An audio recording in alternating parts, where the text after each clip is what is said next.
Hey y'all, I want to bring this up. Today gay rights activists were up at the Supreme Court pushing for gay marriage. Now, let me preface what I'm going to say by saying this. Everybody who is for traditional marriage, and mind you, I'm for traditional marriage, but I tend to fall into more of a libertarian mindset, though on the conservative side. Um, I look at marriage in a traditional sense, one man, one woman. Kentucky has that protectionist law in here.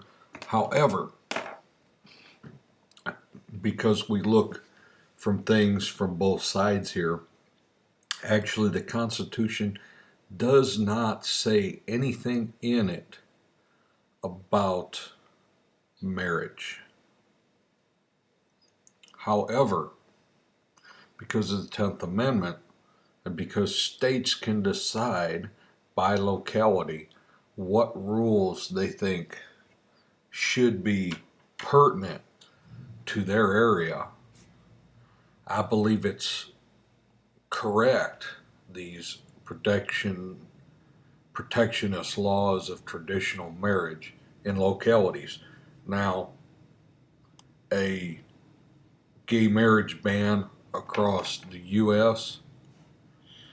by the constitutional thing, by what I think, in my mind, I'd rather have, let's not confuse the issue because I don't think people are thinking about some of the other peripheral issues that can come about if this comes along.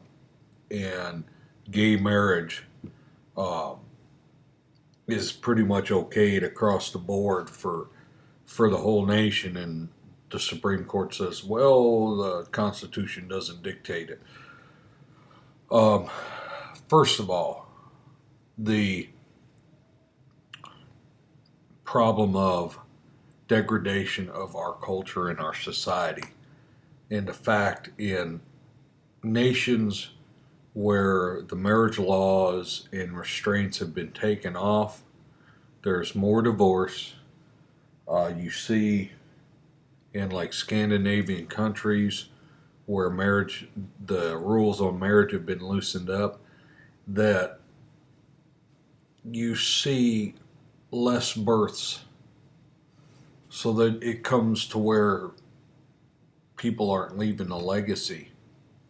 You also have way more uh, marriages and divorces, and I can probably say this with a certainty, the rates of STDs, I guess, if you check them, I do not know this for sure, but I would say quite possibly um, the STD rates or sexually transmitted infection rates, STI rates, would be much higher in those nations. Um, Plus, there's some other things that I heard brought up on uh, Andrew Wilkow's show, The Wilkow Majority, and it is this. All right, if this whole gay marriage thing, gay marriage ban thing is struck down, it said gay marriage is allowed in all of the nation, or the, you know, where they say marriage is a union of two consenting individuals or adults. Right now they're saying adults. What is that to keep somebody from bringing litigation in the future where, say, all right, it is common in Muslim countries for men to have four wives or polygamy. Say the man, all right, say the person is in a polygamous relationship. Now is where it gets fuzzy and gets cloudy. What if that person has 12 wives and 36 kids? And I'm a business person. And in my business, I decide that I'm going to cover all dependents. Well, normally in an insurance policy for me, that means one or two children, with the exception, you might have the occasional family that has three or four. This will overcomplicate things for that because the person running that business would have to say, hey, or that insurance company would have to say, hey, we're not covering all your dependents. We're not going to do that because that would break us. And with Obamacare coming on and people doing this, those people would be pushed on to Obamacare if they immigrated, and then it would break the system. And we're already low on doctors. It's bad enough there. Why would you want to add any more stress to that? Well, what is this to prevent a polyandrous uh, relationship from coming up in the marriage debate? This is one woman, multiple male partners, uh, which right there, I'm not going to get into the particulars of it, but you can see that muddles the water even more. What about a polyamorous relationship? These are multiple individuals, multiple female and males in a marriage. You see how this muddles up the water? And these things are not that far away from, there are already organizations being set up according to the Family Research Center. And this muddles up the family.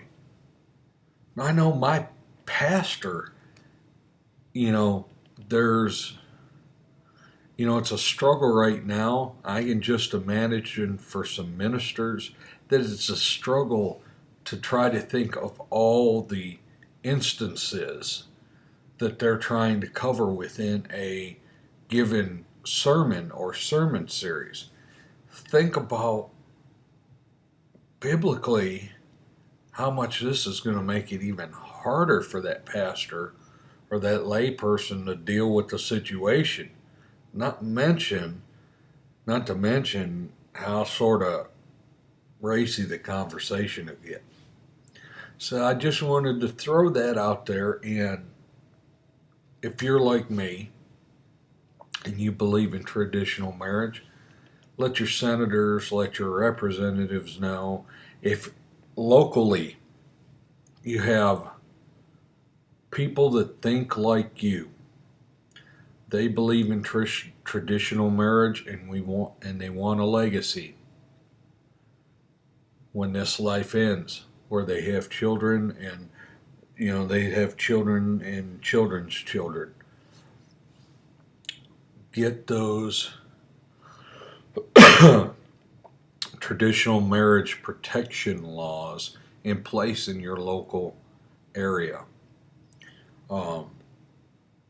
Because I myself, maybe I haven't been I've been in a situation where at jobs where, maybe I didn't have to handle it, but I knew that there were people that I worked with and worked hand in hand with that were in alternative lifestyle relationships. I'll put it that way.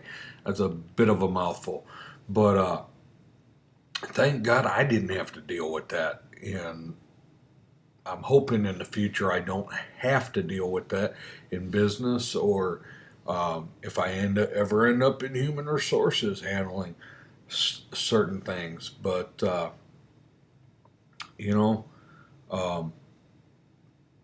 I'll put it this way. I don't look down on those folks, but I will say it this way. What I believe, though, I don't put these people that believe in gay marriage down, or maybe in a relationship such as that, down. I don't believe in gay marriage. I believe in traditional marriage, traditional family, so on. And that's not to say I put that down, but when I look at the Bible and I look through what it says in Scripture and everything I've learned thus far, I don't see favorable things on homosexual marriage. I'll put it that way. And I mean, not getting in this, we're not going to get in a theological discussion here. But I said that to say this. I just don't believe in that sort of thing. And, I don't believe, well, I believe biologically you cannot leave a legacy that way. And it ultimately hurts the children in the long run. Yeah, they may be well adjusted, but eventually when they do go and decide, all right, I want to learn about God, that you need to realize that child or now that adult is going to be a little bit conflicted in themselves because, it's going to create some odd relationship dynamics, especially when that person goes to church. It's going to make it more difficult on that individual. But anyways, just something to think about, and you have a blessed day. Bye.